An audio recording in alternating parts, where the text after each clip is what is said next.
This Sicha, in addition to being on the Parsha of the week, is also a Siyum HaMasechta Shvius.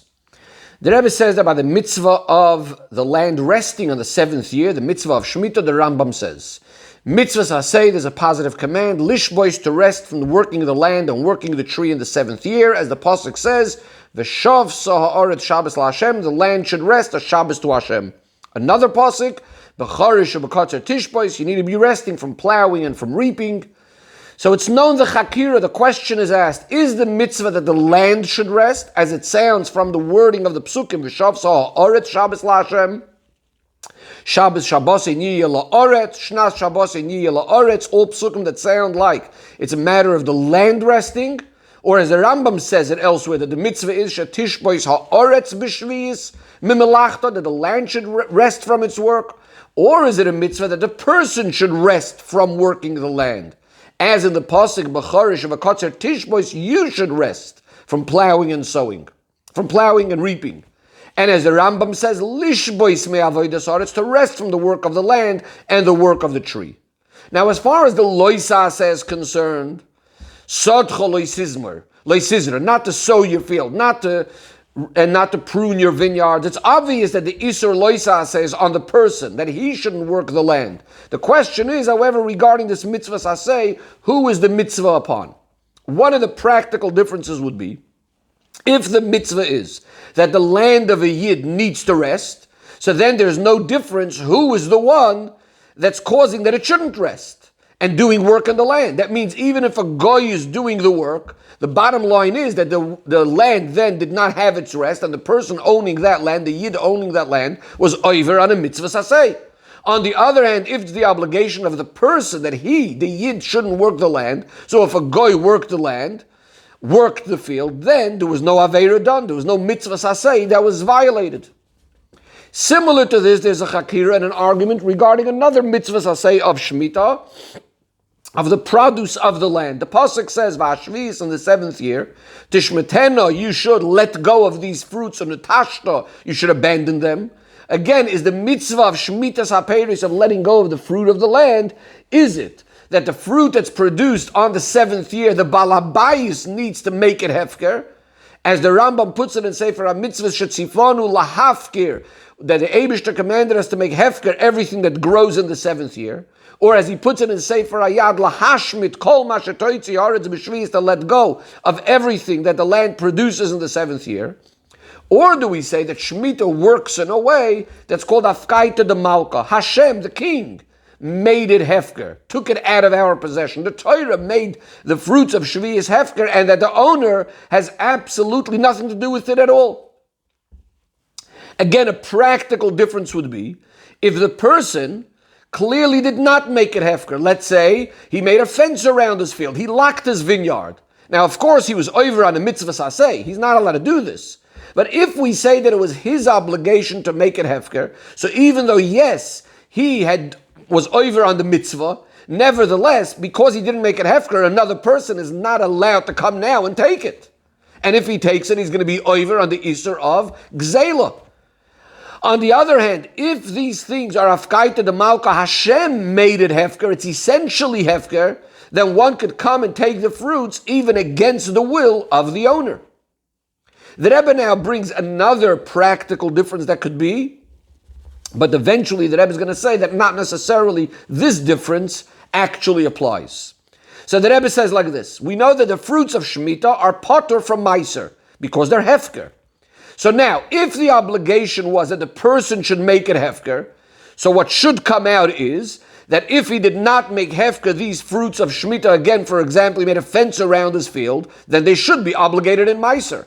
On the other hand, if we say that these fruits are essentially hefker because Afkaita the Malka, the king, Hashem, took it out of your possession, so then it's understood that the fact that the owner did not make it hefker has absolutely no impact on the fruit, and therefore they are still going to be potter from Meiser.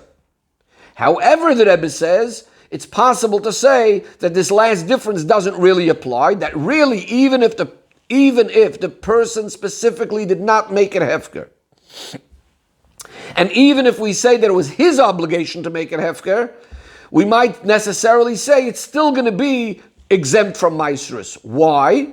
because possibly the fact that the fruit of Shemitah are potter from Meiser as a result of Hefker is not only if they are practically Hefker, but even it might be even just because of the obligation to make it Hefker. The Rebbe explains this with an example. We know that in the first 6 years, the system, the way the Meiseros work, is that there is a difference in regards to which Meiseros are taken.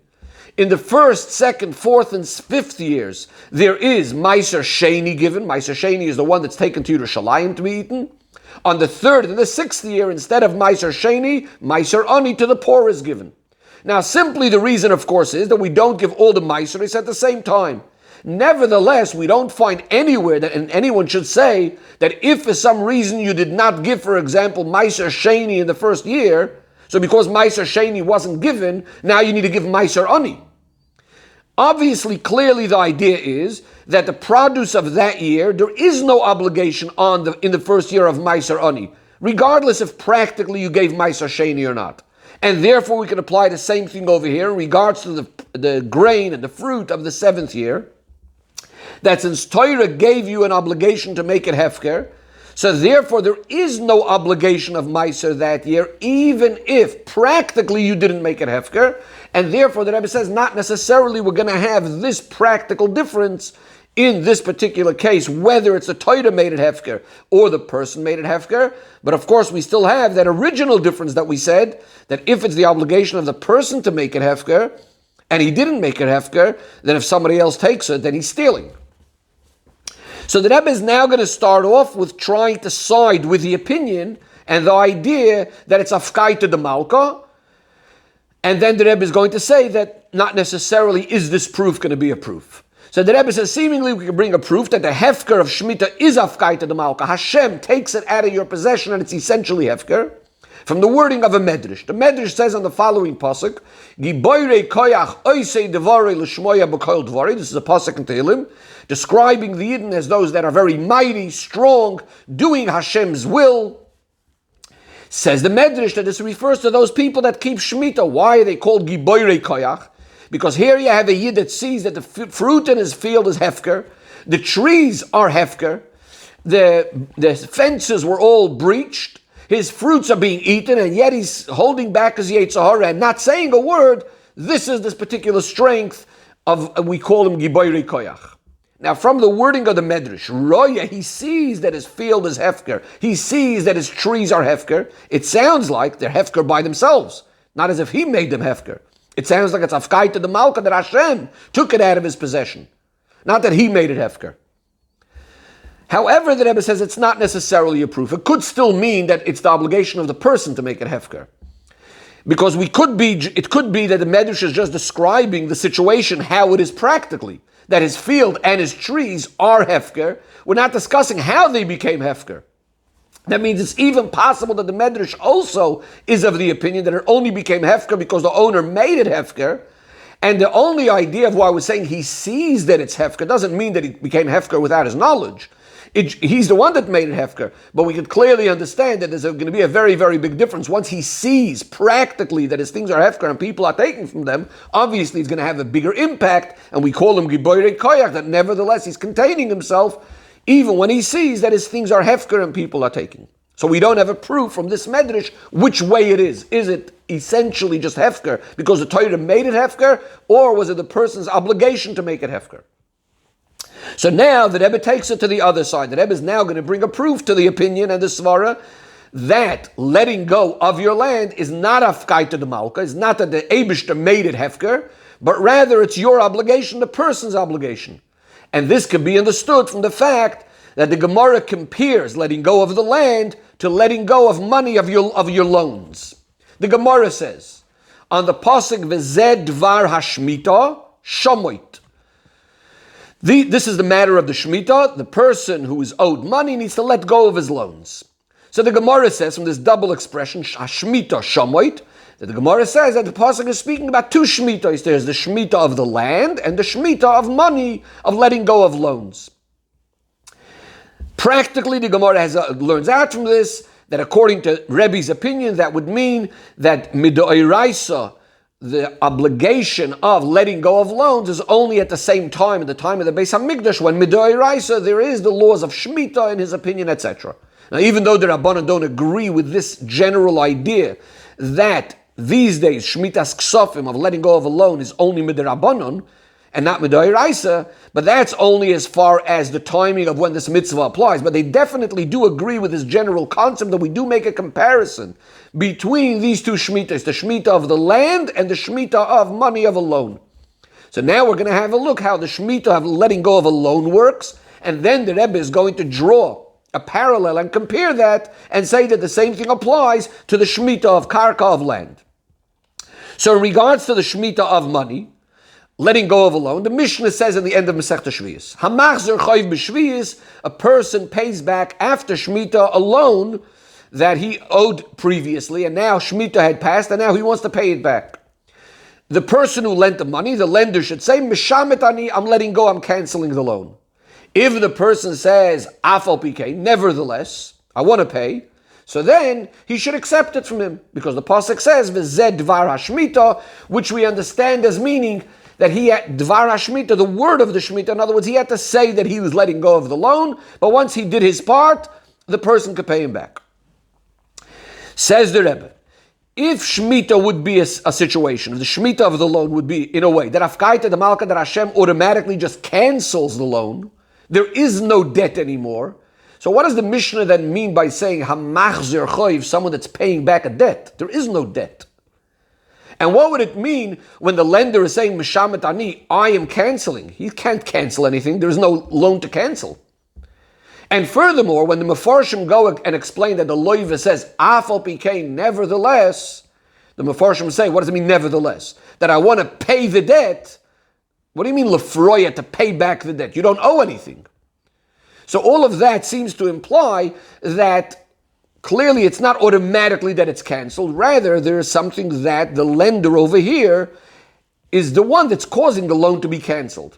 Furthermore, says the Rebbe, since the Torah says that Shemitah cancels the debt, if that's the way we would understand it, that the Torah is automatically just completely canceling it, so seemingly there should even be an isur for the borrower to do something the opposite of trying to return money that he's considering a debt if there is no debt. And in fact, what does the Mishnah say? That not only is he allowed to go ahead and pay it back, but Ruach Chachamim Noichem, the Chachamim are happy with such a person, as it says in the further Mishnah, which is going to be elaborated upon much more later in the Sicha. From all of this, it seems quite obvious that Shemitah's Ksofim, letting go of a loan, in Shemitah is not in the Geder, is not the kind of thing that it's Afkaita the Malka that Hashem just automatically cancels the loan. The Torah is canceling the loan, and it's completely automatically gone by itself. But rather, number one, that it's a Choivas Gavra, that it's an obligation on the lender to let go of the loan. And furthermore, the way the obligation works is not that he's completely, absolutely getting rid of the whole debt over here, but rather he is letting go from his part, from his claim on it. He's not demanding it. As the Pasuk says, Lo yigois, he shouldn't demand it. But as we'll see later in the Sicha, there is still something left within the debt. And the Rebbe says, based on this, we'll understand the wording of the Rambam, who says, mitzvahs asay lahashmit hamalve b'shviyas, that the malva has a mitzvah to let go, to cancel the debt by Shemitah, Shane'emar, and he goes ahead and brings the psukim, which simply sounds like what he's saying is that this is only, in other words, this is only shaykh to say, the Rambam could only use these words if it was in fact something that's up to him to cancel it, not if it was Afkaita the Malka, not if it was that the Torah just cancels it. Says the Rebbe, according to this, we also understand when the Rambam says that Tzarech HaMalva Loimar, the Loive needs to say to the Malva needs to say, the lender needs to say to someone that wants to return the loan, he should say, Mashmitani, I'm canceling the loan, I'm letting go of the loan, Ukvar Niftarta Mimeni, and you're exempt from me. In other words, I don't have any claims on you. And then, if he says, Afal Bikei, nevertheless, I want you should accept it, he should accept it. And the Rambam says, because the Pasuk says, Lo yigois, you shouldn't demand it, and he didn't demand it. In other words, what the Rambam is telling us is that the chiyuv and the mitzvah of the malva, when he says mashmit, I mean that he's canceling the loan, is How do we define that mitzvah? The mitzvah is defined by the fact that he's not lo yigois, that he's not going to be that he's not going to be demanding the loan. In other words, this isn't like just a separate lav and a separate isur in the concept of letting go of the loan, that you shouldn't demand it. It's sort of the way we do the mitzvah of Shemitah of letting go of the loan as a mitzvah saseh. The main point is that I am not demanding the loan. And as the chinuch puts it, the main point is to let go, to not demand the debt. And that's also the way it sounds in the psukim. Shamoit kol baal masha yodoi, asher yasha bere'eu, that a person who is owed the money should let go of all of this. Lo yigoy says re'eu, he shouldn't demand it, etc. And that which your brother owes you, tashmit yadecha, you should let go of it, you should cancel it. Says the Rebbe, since the lo yigois, this idea of not demanding the loan, obviously is forcing the malva to let go and not demand this debt. So therefore, automatically, the person, the loive, as far as his obligation goes, so he's no longer to pay the debt either, because obviously these two things are going to be connected to each other. If the malva has to let go of his claim, so clearly the loive is not going to have to pay. As the Rambam puts it, we quoted before, Mashmit ani, I am canceling it, so you are now exempt. You have no obligation to me. He doesn't have any shibud, he doesn't have any obligation anymore to the malva. But that's only as far as these two people are concerned, that one doesn't owe the other one anymore. There's nothing binding anymore between the malva and the loiva, the lender and the borrower. However, says the Rebbe, there is still something on the nichsei haloiva. There is still some sort of obligation on the possessions of the borrower, because again, the essence, the very choiv itself was not completely canceled out. It's not completely gone. It's just that he cannot demand it from him, and the other person now does not owe it to him. But there's still something left within the debt itself, and that's why it's understood why most of the poskim hold, besides an individual, a single opinion of the Yereim, that holds that there's no geder of a mitzvah of the loiva to pay back to the malva. In other words, even before the malva says those words, mashmitani, there's no, as far as the people are concerned, there's no absolute obligation. But on the other hand, we are calling it machzir choive, that he's giving back his debt. Because even though the loiva is exempt from paying the debt, but that's only as in other words, as a debt as him owing it to the malva. But as far as the money itself is concerned, that debt never really went off. Or the Rebbe says, to put it in a little bit of different words, when a person borrowed the money, so on some of his possessions, according to the amount of the loan, in some way it's as if the malva almost like owns it now. There is a certain obligation now from those possessions that belongs in a certain sense to the malva. So therefore, again, just to summarize this last point, on the one hand, between the two people, yes, there's no obligation anymore. He let go of the loan. The other person doesn't owe him the money. But to a certain extent, on the cheftza, on the actual money itself, there is still some sort of choiv, there's still some sort of debt that really it should have gone back to its original place. Because again, we're saying the main thing was the choivas gavra that happened over here. The people canceled the loans. But as far as the Torah was concerned, the Torah never went ahead and made that essentially there is no loan anymore. Now, the Rebbe says it's difficult to say that it's only a matter of what we call priyas bal choiv mitzvah, that there is a concept that a person's a mitzvah to pay back the loan, like some of Farshim want to learn the Pshat now or Mishnah. But the Rebbe says, as we said before already, it's a das yochid that holds this idea that there's a chiyuv still, that the loiva needs to give back the choiv to the malva if he didn't say mishamet ani, that I'm canceling the loan. Furthermore, the Rebbe says, if in fact it is a mitzvah of paying the loan, even if it's only midrabanon, and it's not mamash chiyuv, and so then if it's a mitzvah, then how do you, then in fact it is a chiyuv, then he should be doing it. It shouldn't just say, the Chachamim are happy when he pays it back. So again, bottom line, what we're saying is that in Shmitas Ksofim, it was mainly the obligation of the lender to cancel the loan. It's not that the Torah automatically canceled it. Says the Rebbe, based on this way of understanding the way it works by loans of money, it makes sense to say that it's in a similar way works by the loan of by letting go of the land. Because it's the same geder of Shemitah in the 7th year, both by land, by the fields, and by money. Especially, as we said before, that we're connecting it when the pasuk says, V'zeh dvar hashmita. And as the Rebbe, and what does V'zeh dvar hashmita mean? That in other words, again, he's the one that has to make it, he has to say that he's letting go of it. And as the Rambam also brings over in Sefer HaMitzvahs, by the mitzvahs I say of letting go of money, he brings also this idea that the Tosefta says, B'shtei shmitos hakosov medaber, that there's two shmitos the pasuk is speaking about. One is the shmita of the land, and one is the shmita of the money. We put them together. And what does V'zeh dvar hashmita mean? As it goes on to say, by the mitzvah of shmita, in other words, that the mitzvah, it's a mitzvah on the person to dvar, to say something, to let go of it. In this case, it's to let go of the field, just like in the case of letting go of the money that he's going to cancel the loan.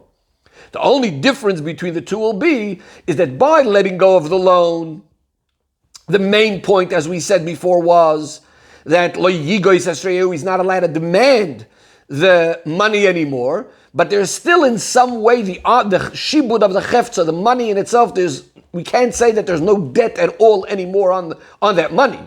Whereas by the letting go of the land, where it says clearly v'ashviyis tishmeteno unetashta, you need to completely abandon the land.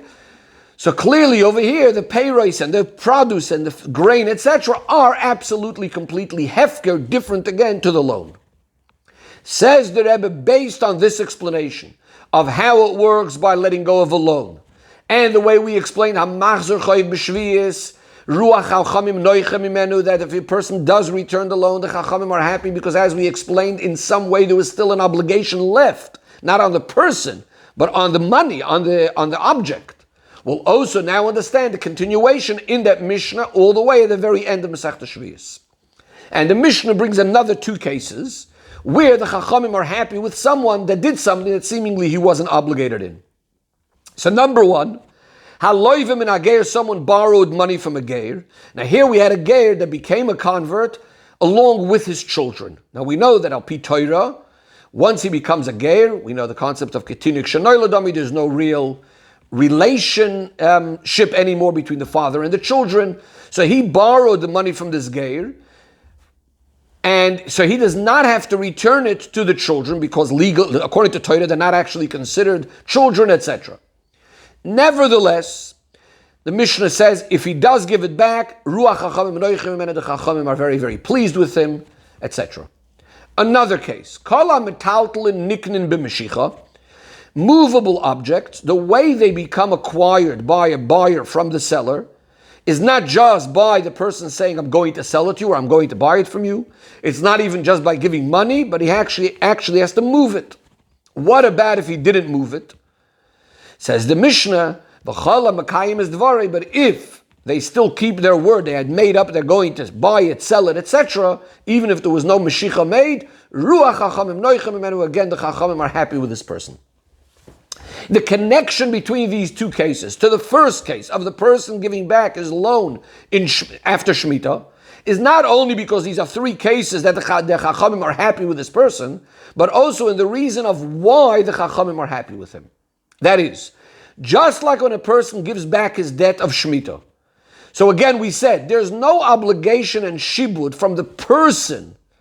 The person wasn't chayiv to give back the loan. It was more about the object is something really that should have been given back. In a certain sense, it still had some connection to its original owner.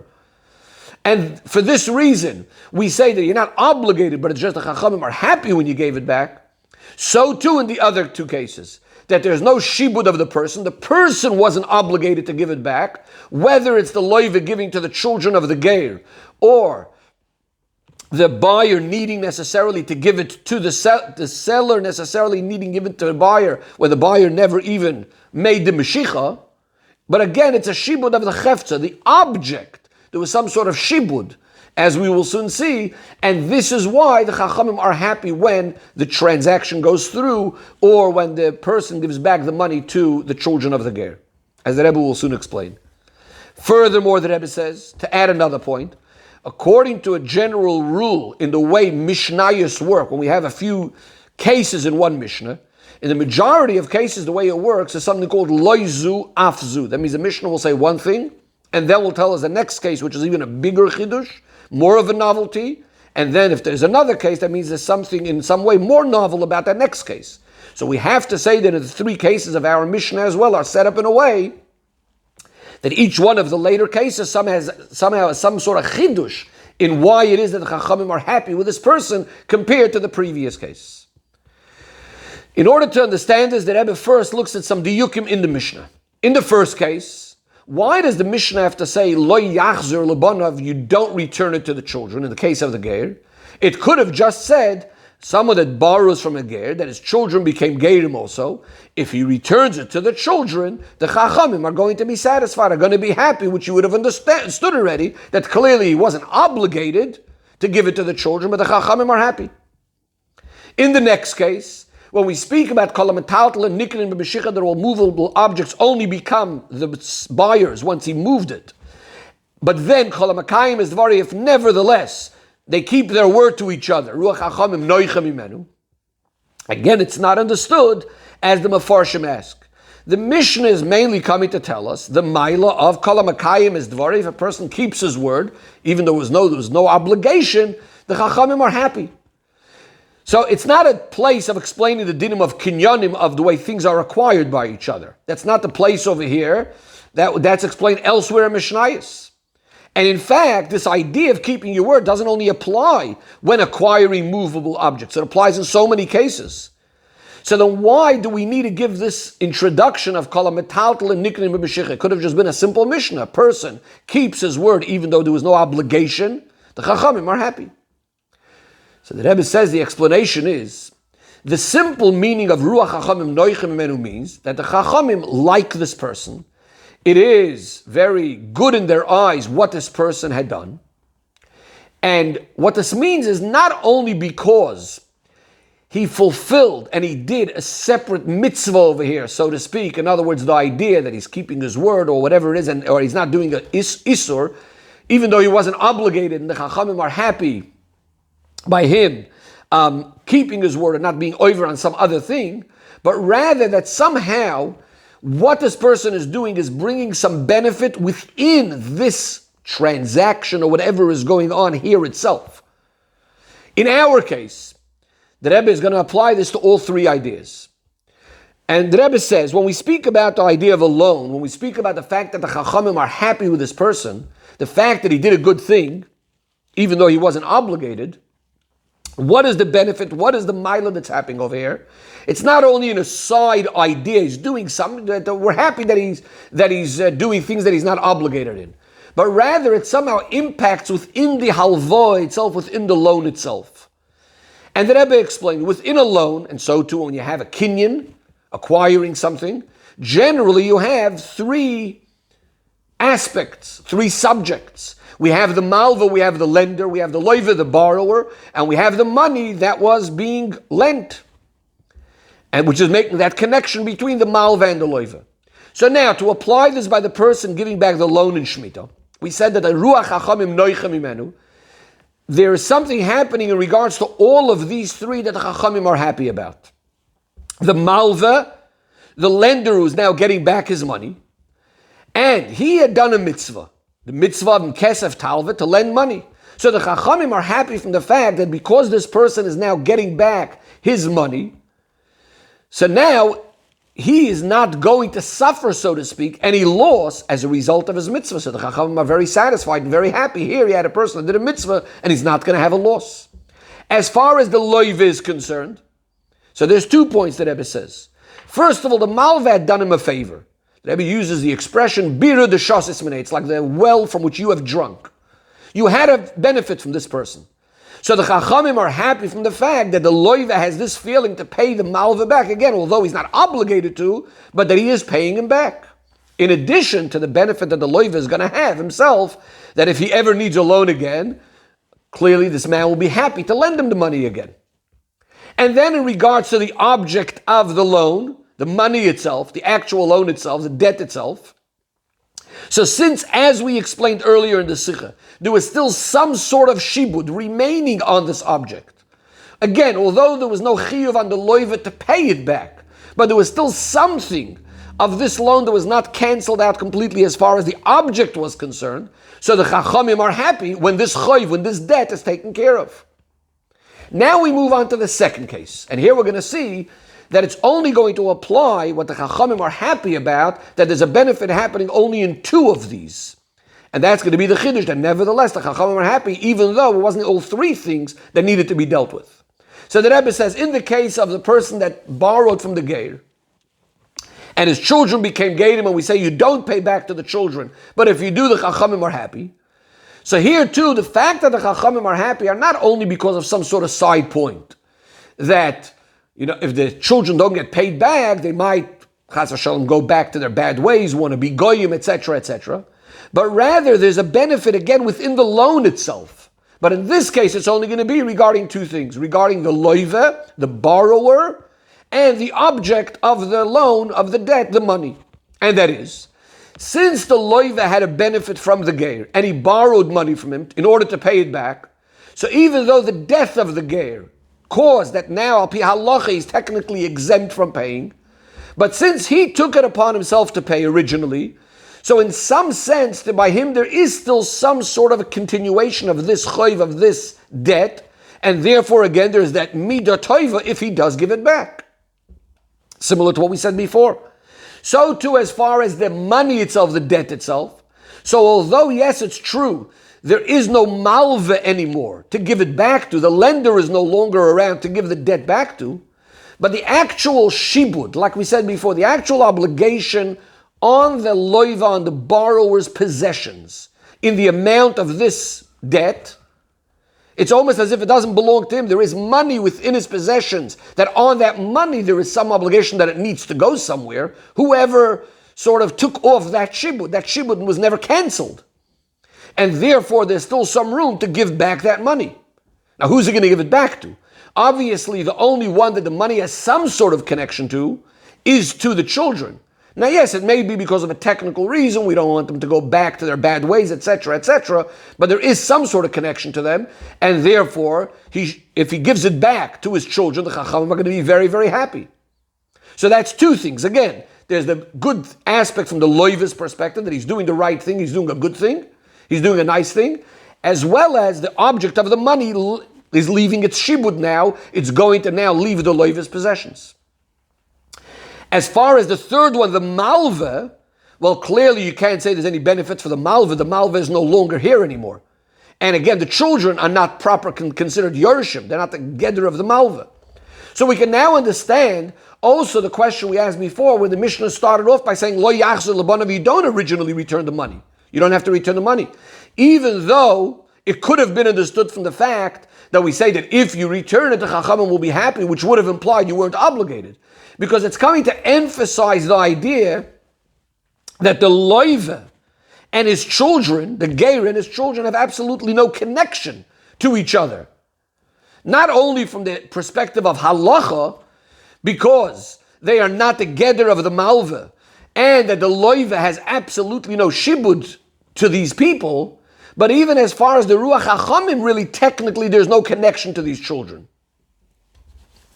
Rather, we said the ruach hachamim noichem is for a different reason, as we said before. Again, first of all, because of the loiva's perspective that he's still doing a nice thing, and also as far as the money's perspective is concerned, but nothing to do as far as the other party, the children of the malva, of the geir, or even the geir himself. Says the Rebbe, now we can understand why we're saying it a second case in our Mishnah, and why this is a chiddush over the first case, the case of Aloivim and Hageir, compared to the first case, the money of Shvius. As we said before, Loizu Avzu, each one is a bigger chiddush than the previous one. The idea of Ruach Hachamim Noichem Imenu in our case is not only when the benefit comes to all three, as in the case of Shemitah, where there was the malva, the loiva, and the object of the money, but the Chachamim are also satisfied even in the case where the benefit only came to two out of these three. Now we move on to the next case where we'll see that there's only one out of these three. And that was the case of Kol HaMetaltel and Niknin b'Meshicha, and someone that fulfills his words, Ruach Hachamim Noichem Imenu. Here too, when we say the Chachamim are happy, is again not just because of a side thing that he's fulfilling his word that he said that he's going to sell it or buy it, but also again as far as the object is concerned, in this case the movable object. But in this case, it's only going to be the object, not as far as the moicher, the seller or the buyer are concerned. And that is, since the buyer did not make the Mashiach, he never moved the object. In fact, even if he gave money, as we said before, so there's no shibud, there's no connection, there's no obligation between the moicher and the likeach, between the buyer and the seller. That there should be any sort of connection between them as a buyer and a seller, if we look at it from the perspective of the dinim of kinyan. Furthermore, even if he's going to fulfill his words, you can't say necessarily that there was a toiva, a benefit, that was taken care of over here, as far as the moicher and the kohen, the buyer and the seller are concerned. Because the loikeach, the buyer, wouldn't have lost anything in a case, let's say, that he gave the money. Of course, he'll get his money back if he's not getting the object.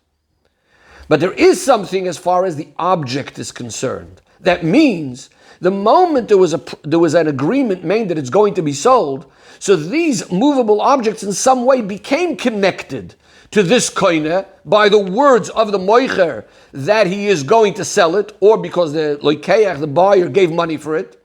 And that's what the Mishnah is saying, that even though between the moicher and the loikeach are not necessarily benefiting anything in an absolute way, but there was just something for the chefza, this object, that now moved to its rightful place. So even though the benefit was only for one of the three, here too, ruach chachamim noichem imenu, the chachamim are again, once again, very pleased and happy. Says the Rebbe, we see something very interesting over here.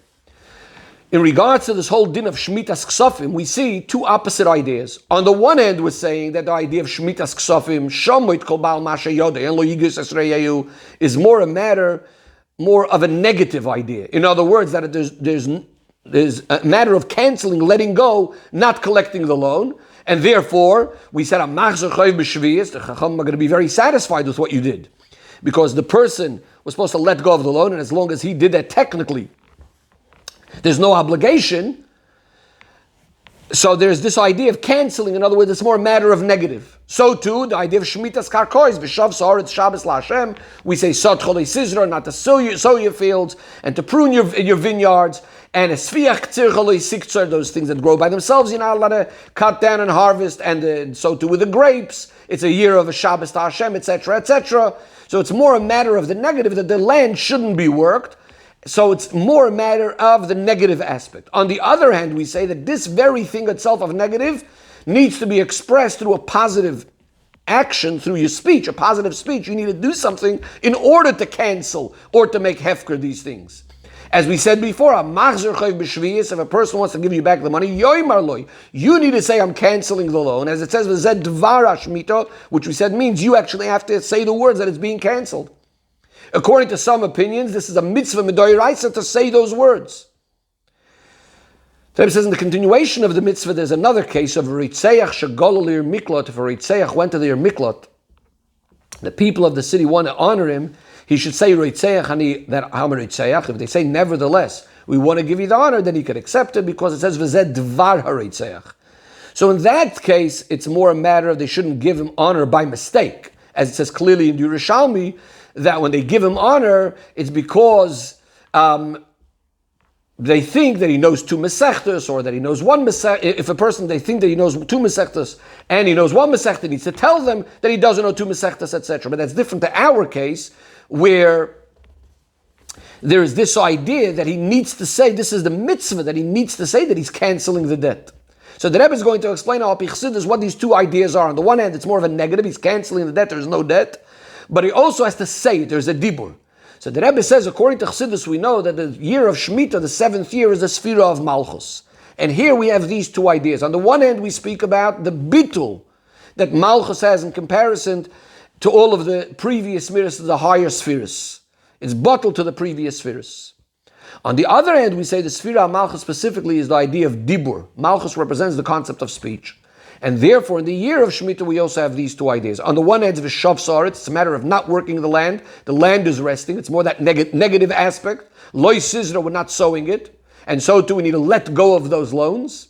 But on the other hand, there's that positive, there's a concept of dibur, devar hashmita. We need to speak about it, we need to let go of the land, making it hefker, or letting go of the loan.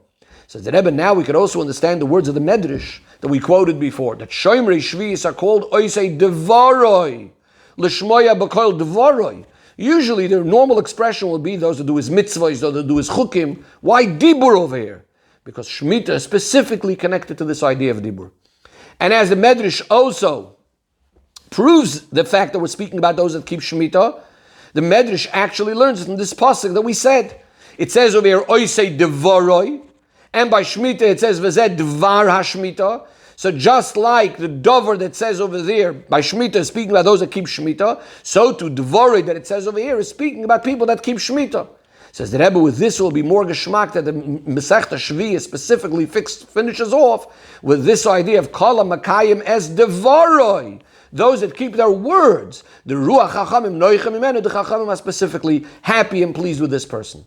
The Rebbe concludes that through learning and being involved in the halachis of Shemitah, as we know, when you're learning about something, it's as if you kept it.